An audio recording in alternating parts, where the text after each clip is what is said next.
Series भी दांव पर और साख भी दांव पर। नमस्कार, आप देख रहे हैं हमारी खास पेशकश और मैं हूं राजीव मिश्रा। आज बात करेंगे वनडे सीरीज के दूसरे मुकाबले की, जहां पर एक और हार भारतीय टीम को न सिर्फ बैकफुट पर ले आएगी बल्कि उनकी साख पर भी बट्टा लगेगा। हम बात करेंगे आज भारतीय टीम के प्लेइंग 11 के बारे में, साथ ही आपको बताएंगे शिखर धवन ने मैच हारने के बाद क्या कुछ कहा अपनी प्रेस कॉन्फ्रेंस में।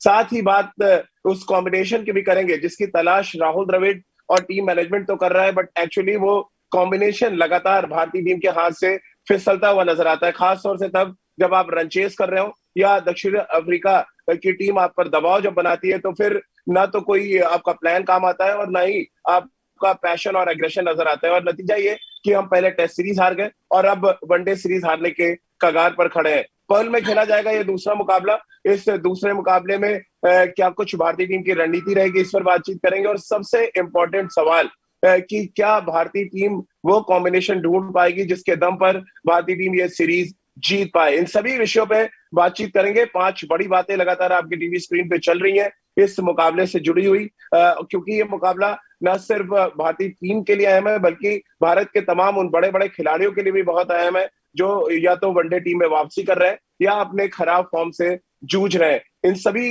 मुद्दों पर आज बातचीत करेंगे। 2 खास मेहमान हमारे साथ है। हमारे साथ सबा करीम है, हमारे साथ राजकुमार शर्मा जी हैं, विराट कोहली के कोच। इनसे हम बातचीत करेंगे और साथ ही दोनों खेमों से दूसरे मुकाबले के बारे में क्या कुछ कहा गया उस पर भी आगे आपको सुनवाएंगे। लेकिन राजकुमार सर, सवाल बड़ा इस समय लोगों के जहन में यही है कि वो एग्रेशन, वो पैशन, वो सब कहाँ चला गया है भारतीय टीम का। आप जीतने की स्थिति से अचानक हार जाते हैं मैच। लगातार बैटिंग कोलैप्सेस देखने को मिल रहे हैं, यानी कि जर्सी बदल रही है, गेंद का कलर बदल रहा है, बट जो आपका मैच को लेकर अप्रोच होना चाहिए, जो जीत को लेकर अप्रोच होना चाहिए, वो बिल्कुल नदारद है टीम के साथ। हाँ राजीव, ये थोड़ा सा अनफॉर्चुनेट है कि कल भारतीय टीम थोड़ी सी क्लूलेस दिखी। जिस तरह की बल्लेबाजी की, जिस तरह की पार्टनरशिप हुई साउथ अफ्रीका की, और मुझे लगता है कि वो शुरू में 3 विकेटें गिर गई थी और उसके बाद इतनी लंबी पार्टनरशिप हुई और बीच में कभी भी ऐसा नहीं लगा कि हमने कभी प्रेशर बनाया उनको या ऐसे चांसेस क्रिएट किए हों कि हम विकेट लेते हुए दिख रहे हों। तो ये थोड़ा सा अनफॉर्चुनेट था। वहां पर भारतीय टीम थोड़ा सा क्लूलेस दिखी। लेकिन अभी we have to give credit to Rahul की वो नए कप्तान है और साथ में कोच भी राहुल द्रविड़ भी, उनकी भी पहली सीरीज है एज ए कोच। तो अभी थोड़ा समय लगेगा मुझे लगता है कि उन्हें एडजस्ट करने में, और क्योंकि साउथ अफ्रीका टूर कोई आसान टूर नहीं होता है, वहां पर कंडीशंस बहुत इजी नहीं होती हैं। वैसे कल की विकेट अगर आप देखें तो बहुत कुछ इंडियन विकेट की तरह थी, बट अदरवाइज जैसे टेस्ट सीरीज में काफी डिफिकल्ट विकेट्स थी तो वहां पे एडजस्ट करने में मुश्किल हुई। तो अभी आने वाले समय में मुझे लगता है कि नए कप्तान और नए कोच जब एक बार अच्छे से वहां पे फिक्स हो जाएंगे और अच्छे से कमान संभाल लेंगे तो मुझे लगता है कि बेटर परफॉर्मेंस दिखेगी भारत की। सबा भाई, पहले मैच के बाद अगर हम अब दूसरे मैच की बात करें, क्योंकि समय बहुत कम है और आपके पास काम बहुत ज्यादा है, 3 ऐसे इंपॉर्टेंट पॉइंट्स जिसमें काम करने की जरूरत है अगर आपको इस सीरीज में अपनी साख बचानी। देखिए कल के मैच में क्या क्या हुआ राजीव। 68 पर 3 थी दक्षिण अफ्रीका की टीम। उसके बाद मिडिल ओवर्स जो होते हैं वहां पर भारतीय गेंदबाजों ने जो दबाव बनाना चाहिए था बवूमा और वैंडरसन के ऊपर वो बना नहीं पाए, इसलिए इतनी बड़ी साझेदारी हुई। तो उसको तोड़ना बहुत जरूरी है। और ये केएल राहुल ने भी बात कही है कि मिडिल ओवर्स में हमें विकेट्स लेने होंगे, तो आपके पास ऐसे बॉलर्स चाहिए जो आपको विकेट ला कर दें। कल अगर हम बुमराह को हटा लें तो कोई और गेंदबाज में वो पैनापन, वो जो विकेट टेकिंग जो बॉल्स उनको डिलीवर करनी चाहिए थी वो देखने को मिली नहीं। दोनों स्पिनर्स ने शुरुआत अच्छा किया, पर जैसे ही स्वीप करना शुरू किया, कन्वेंशनल स्वीप और रिवर्स स्वीप, बवूमा और वैंडरसन ने, वहां से उनकी लाइन जो है बिगड़ गई। उसके बाद उनके अंदर जो पैनापन होना चाहिए था वो देखने को मिला नहीं। भुवनेश्वर कुमार ने 10 ओवर डाले, 64 रन दिए। शार्दुल ठाकुर 10 ओवर डाले, 72 रन दिए। इसका मतलब यही है कि मिडिल ओवर्स में और नई बॉल से विकेट लेने वाला आपके पास बॉलर्स होने चाहिए। और मुझे लगता है कि ये अब समय आ गया है, क्योंकि हम अब तैयारी कर रहे हैं विश्व कप की 2023 की, कि आप जो यंग पेस बॉलर्स हैं आपके पास, उनको आप मौका दें। दीपक चहर टीम में शामिल है, उनको आप खिला सकते हैं, अच्छी बल्लेबाजी भी करते हैं। और बहुत जरूरी है कि आपके पास 5 रेगुलर बॉलर्स होने चाहिए जो आपको विकेट ला कर दें। उसके साथ साथ वेंकटेश अय्यर का इस्तेमाल करना बहुत जरूरी है। बल्लेबाजी की बात करें, अच्छी साझेदारी बन गई थी, वहां से भारत को मैच जीत लेना चाहिए था। मध्य क्रम फिर से लड़खड़ा गई और उसी वजह से ये समस्या सामने आई है। तो मध्य क्रम मुझे लगता है नहीं कि ज्यादा परिवर्तन कर सकते हैं। जिसको मौका मिला है उनको और ज्यादा मौका देना होगा। श्रेयस अय्यर को आप ट्राई कर रहे हैं, उनको आपको और ज्यादा मौका देना होगा। वेंकटेश अय्यर नंबर 6 पर है। मुझे लगता है कि बल्लेबाजी में कोई परिवर्तन की जरूरत नहीं है। अगर कोई चेंज की जरूरत है तो वो भारत के बॉलिंग अटैक में। तो चलिए, बॉलिंग अटैक में चेंज की जरूरत है, ये मानना है पूर्व क्रिकेटर और सिलेक्टर सबा करीम का। करो या मरो की स्थिति है इस समय। इस मुकाबले की बात करें, यानी कि नॉकआउट स्टेज पे एक बार फिर बायलैटरल सीरीज पहुंच चुकी है। राजकुमार जी, अगर हम चेंजेस की बात करें, जैसे कि सबा भाई कह रहे हैं कि बॉलिंग डिपार्टमेंट में आप चेंजेस कर सकते हैं, बैटिंग में बहुत ज्यादा चेंजेस नहीं लग रहे, बट एक्चुअली अगर आप देखें जो बैटिंग ऑर्डर खेलता भी है इसमें आपका बैटिंग ऑर्डर लगातार रिशफल हो रहा है बहुत ज्यादा, और खासतौर से राहुल द्रविड़ के आने के बाद। ये क्या लेफ्ट हैंड राइट हैंड का भूत है जो नाच रहा है टीम मैनेजमेंट के सर पे, या बहुत ज्यादा एक्सपेरिमेंट्स हो रहा है? कैसे आप देखते हैं इसको? राजीव, बहुत ज्यादा एक्सपेरिमेंट हुए हैं, इसमें कोई डाउट नहीं है, लेकिन अब ये इट इज हाई टाइम कि अब हम एक सेटल बैटिंग ऑर्डर से खेलें, या जिनको भी हम ट्रस्ट कर रहे हैं। अब सेलेक्टर्स को और कोच टीम मैनेजमेंट को एक पेज पर होना चाहिए कि ये सोचकर कि यही हमारे 15 या 18 लोग हैं जो वर्ल्ड कप में जाएंगे, तो आप उन्हीं के साथ खेलिए और उनको पूरा मौका दीजिए। बहुत ज्यादा अब समय नहीं बचा है कि आप बहुत ज्यादा चेंजेस करें बैटिंग ऑर्डर में या प्लेयर्स में। तो मेरा मानना है कि एक सेटल बैटिंग ऑर्डर बहुत जरूरी है। ये नई टीम है, नया कप्तान है, तो अभी थोड़ी सी मुश्किलें आ रही हैं, क्योंकि अगर आप देखें श्रेयस अय्यर या वेंकटेश अभी दोनों नए प्लेयर हैं, तो उनको आपको मौके देने होंगे एस्टेब्लिश करने को अपने आप को। और अगर वो करते हैं तो फिर उनको पूरी लॉन्ग रोप देनी होगी, क्योंकि जब आप सोचते हैं कि अच्छे प्लेयर हैं तो आप उनको पूरा मौका दीजिए। इसी तरह केएल राहुल का बैटिंग ऑर्डर मुझे लगता है कि डाउटफुल हो जाएगा अगर शिखर धवन ओपन करते हैं तो, क्योंकि रोहित शर्मा आएंगे तो वो भी शायद मिडिल ऑर्डर में आ जाएंगे। तो इस तरह की काफी चीजें हैं, लेकिन ये जरूरी है कि इन चीजों को जल्दी से जल्दी सॉर्ट आउट किया जाए। जो रिसोर्सेज लेके गए हैं सबा भाई, अगर हम भारतीय टीम की बात करें, वो रिसोर्सेज भी बॉलिंग में थोड़े से आपको लग रहा है बिल्कुल एक जैसे नजर आ रहे हैं? 2 स्पिनर है आपके साथ टीम में, कोई लेफ्ट आर्म स्पिनर नहीं है। अब युजवेंद्र चहल और अश्विन की जिस तरह से पिटाई की बुमराह और वैन डुसेन ने, एक चैलेंज रख दिया उन्होंने 204 रनों की साझेदारी करके।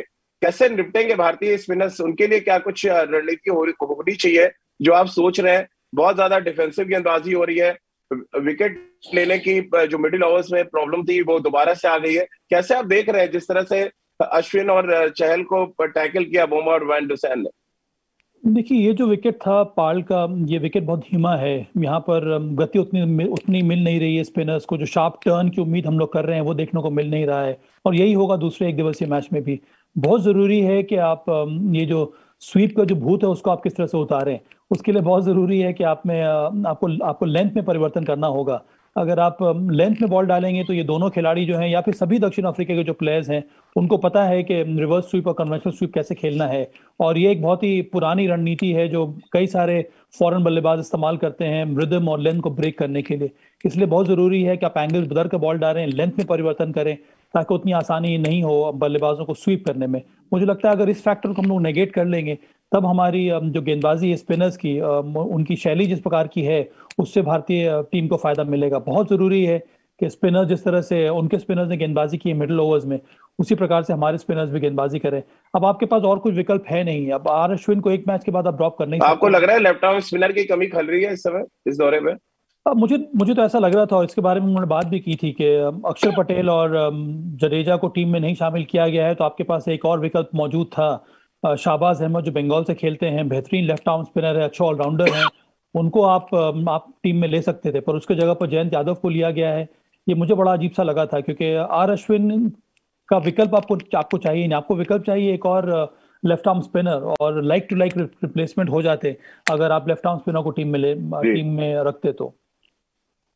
चलिए, शिखर धवन और विराट में भी बात करना बहुत जरूरी है। राजकुमार जी, शिखर धवन ने बहुत बड़ा बयान दिया अपनी बल्लेबाजी को लेकर। कहते हैं कि मुझे किसी को प्रूव नहीं करना, मैंने अपनी बल्लेबाजी से जवाब दे दिया है। मेरी जगह को लेकर बहुत लोग सवाल खड़े कर रहे थे। सवाल तो मैं अभी भी खड़े कर रहा हूँ। अगर 79 रन बना के टीम हार जा रही है तो सवाल मेरे तो 2 गुना ज्यादा बढ़ जाएंगे शिखर धवन को लेके, और ये सवाल विराट कोहली को लेके भी बढ़ेंगे कि 50 रन बना के आप आउट हो रहे हैं और फिर टीम कोलैप्स हो जा रही है।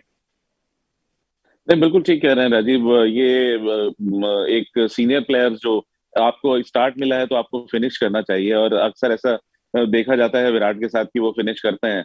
लेकिन कल वो भी 50 रन बनाकर आउट हो गए। और शिखर की जहां तक बात है तो वो एक कमबैक कर रहे थे, उनके लिए एक ये लाइफलाइन की तरह है ये सीरीज, और बहुत इंपॉर्टेंट थी उनके लिए। तो काफी एक्साइटेड होंगे, काफी खुश होंगे, तभी उन्होंने ऐसा बयान दिया है कि मुझे कुछ प्रूव नहीं करना।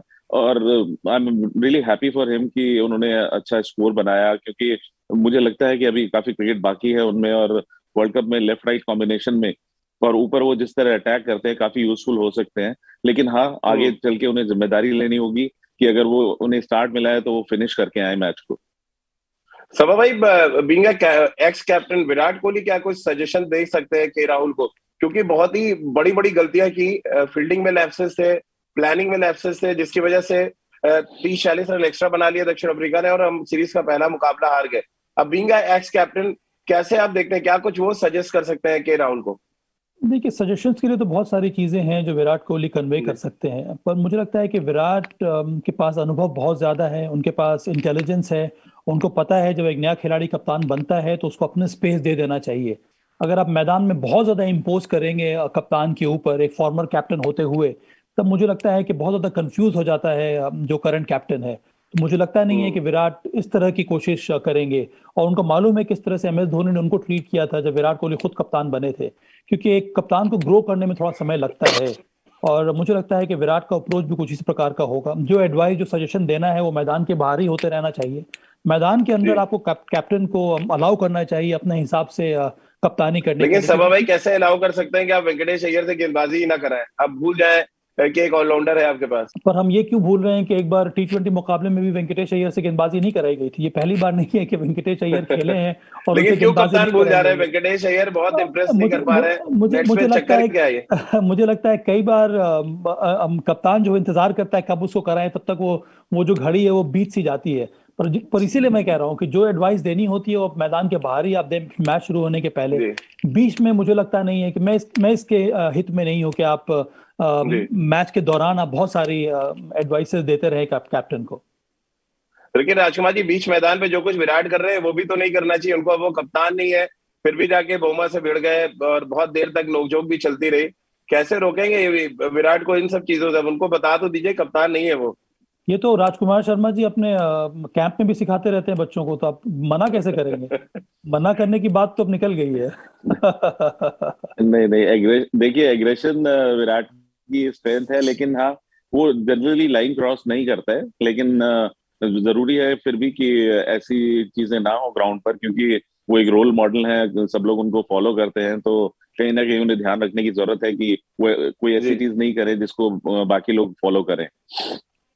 लेकिन राजकुमार जी, स्वीप शॉट आप हमेशा बोलते रहे कि वो नहीं खेलते, उनकी स्ट्रेंथ नहीं है। कल कई बार उन्होंने कोशिश की खेलने की और फिर आउट भी हो गए। सभा भाई तो बहुत हैप्पी थे कि चलो अच्छा है कि देखिए स्वीप शॉट खेल रहे हैं। काफी बीइंग अ कोच आप कैसे देखते हैं? विकेट मुझे लगता है काफी स्लो था, जिस वजह से वो और स्पिनर्स बिल्कुल पेस नहीं दे रहे थे, तो वहां पर फोर्स करने की जरूरत थी। तो उसी के मद्देनजर उन्होंने वो ट्राई किया, और जनरली जो स्वीप खेलते नहीं है। लेकिन अगर आप देखें कल 3 या 4 बार उन्होंने स्वीप मारा और फिर एंड में आउट भी हो गए, बॉल टोपर लगा, बॉल आया नहीं विकेट से। तो बाद में भी उनका यही था कि विकेट काफी स्लो था, इस वजह से फोर्स करने के लिए। और जैसे उनको ना दोनों ही लेफ्ट आर्म स्पिनर्स ने टांग पर पकड़ने की कोशिश की। तो और यहाँ पे अगर आप देखते फील्ड, तो उन्होंने एक अम्ब्रेला टाइप का बनाया हुआ था कि वहां से सिंगल भी नहीं आप ले सकते हैं फ्लिक करके या प्लेस करके। तो उसी के तहत उन्हें स्वीप मारने के लिए टेम्पटेशन हुई और एंड में उसी का खामियाजा उन्हें भुगतना पड़ा। सभा भाई, आखिरी सवाल चलते चलते, शॉर्ट पिच गेंदबाजी से कैसे निपटेंगे भारतीय बल्लेबाज?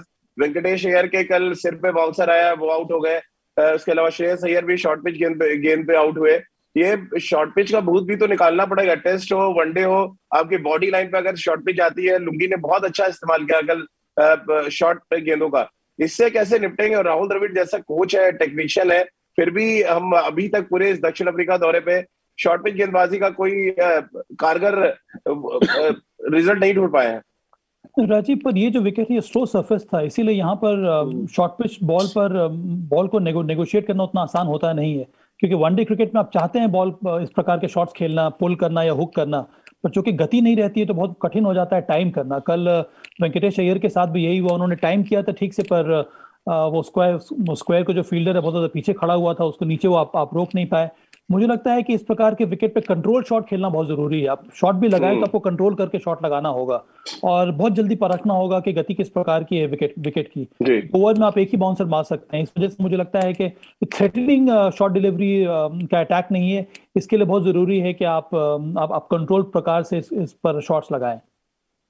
बिल्कुल, और सबा भाई ने थिंकिंग कैप अपनी पहन ली है और हम सभी उम्मीद कर रहे हैं कि ये थिंकिंग कैप से जो संदेश निकल रहा है वो के राहुल तक पहुंचे और पॉजिटिव एनर्जी के साथ, एक एग्रेसिव नेचर के साथ भारतीय टीम मैदान पर उतरे, न सिर्फ मैच जीते बल्कि सीरीज में अपने आप को बना कर रखे। बहुत बहुत शुक्रिया सबा भाई आपका, राजकुमार सर आपका भी बहुत बहुत शुक्रिया हमारे साथ जुड़ने के लिए। तो पर्ल के मैदान पर दूसरा वनडे मैच खेला जाएगा शुक्रवार को और हम सब ये उम्मीद कर रहे हैं कि जो गलतियां भारतीय टीम ने की वो ना दोहराएं और बेहतर मनोदशा के साथ मैदान पर उतरे और अपनी साख को बचाने का काम करें, क्योंकि हमने देखा है रेड बॉल क्रिकेट में भारतीय टीम का क्या हुआ और व्हाइट बॉल क्रिकेट में भी अगर भारतीय टीम धराशायी होती है तो निश्चित रूप से भारतीय टीम की साख पर एक बड़ा पट्टा लगेगा। तो चलिए हमारी इस खास पेशकश में फिलहाल इतना ही।